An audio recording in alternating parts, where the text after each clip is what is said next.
The other team in Manchester, there's a lot of talk there about a penalty. And there's been a lot of aftermath as well, with Bruno Fernandes coming out on Instagram after that penalty saying nobody's more frustrated and disappointed than me for missing. Today I once again took the responsibility given to me almost since I joined United, and I will take it again without any fear or dread whenever called upon. I'm a player who leaves everything on the pitch with great desire and commitment. I'll come back stronger. Even Manchester United have put up the apology and all the players supporting him.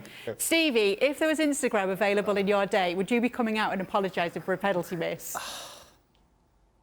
I would personally, I wouldn't, but I don't think it's a wrong thing to do. I think fans, Man United fans, will like it. They'll think that he's talking to them. So, no, I mean, I don't have a problem with it. I just wouldn't do it myself. I just can't imagine me doing it. But again, Man United fans, I think, will like it. I thought it was interesting, though, when he said, when I'm called upon, because that would suggest that he won't be taking the next one. Robbo, what do you think of this situation? Well, I think he's got a good record at taking penalties. I think he's got a slightly better record than Ronaldo in terms of percentage scored. So I think he was the right man to take the penalty. He's been on the penalties. They'd made that decision before the game. And I think he's right to apologise afterwards. It gets the fans back on side. And as Stevie said, I don't think I'd have done it. I don't think Stevie would have done it. Xhaka might. He was a creep when he was to the fans. But, you know, I think that it's the right thing for Fernandes to do. Oh, Manchester United, though. I think credit has to go to Martinez. He really put him off. Yeah, Xhaka, and I know I saw you guys talking about this as well, and you know, it's previous of doing this, and it did work, but it is an interesting situation, just the penalty taking, isn't it? It really is. I thought he played it wonderfully well, obviously, once you see the outcome, but I thought so much about it was interesting.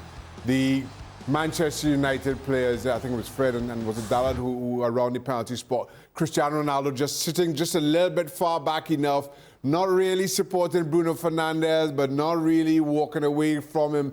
And I thought Emiliano Martinez just kind of read everybody's body language and got it absolutely right. And you could tell from the outcome. Jules, are you actually surprised to hear the likes of Robbo and Stevie saying that they don't think it's too bad? Bruno Fernandes apologising for this penalty situation. But the way I see it, I see a completely different message. I mean, of course, he says sorry and he apologises, but I think for me that it's a really long post on Instagram. There were other messages that he wanted to put through and to come through to the fans, to the club, maybe to his teammates. I think the responsibility one, and Stevie touched upon it a little bit, saying like, I took my responsibility and I will do it again if needed or if called upon or whatever. I think he mentioned also the leadership, and since he has arrived at the club 18 months ago, and we know how successful he's been and how important he's been for this team. So it was almost like, okay, I'm sorry I missed, but hey, let's not forget everything I've done for this club since I arrived. Let's not forget all of that. It's not because he has arrived that you should forget all of that, and it's not because I missed today that you should forget everything that I did. So I thought the way he put it out, there was more messages than just, oh, I missed and I'm sorry. Okay, well, all eyes will be on Manchester United in the Champions League this week. This is Group F. They are bottom of it right now, so they have a big game on Wednesday. They're hosting Villarreal, who, as we all know, they lost to in the Europa League final last season.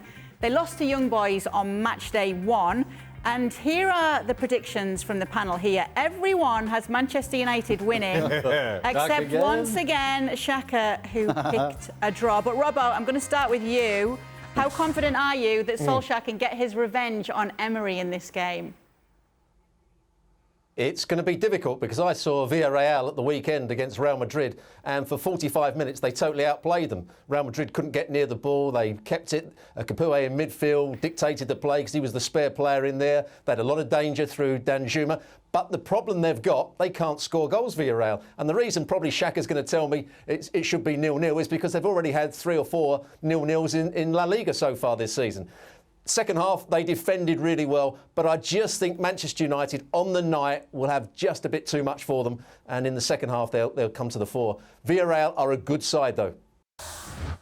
Well, thank you very much for watching ESPN on YouTube. For more sports highlights and analysis, be sure to download the ESPN app. And for live streaming, premium content, and let's not forget as well, ESPN FC 7 days a week. Subscribe to ESPN Plus.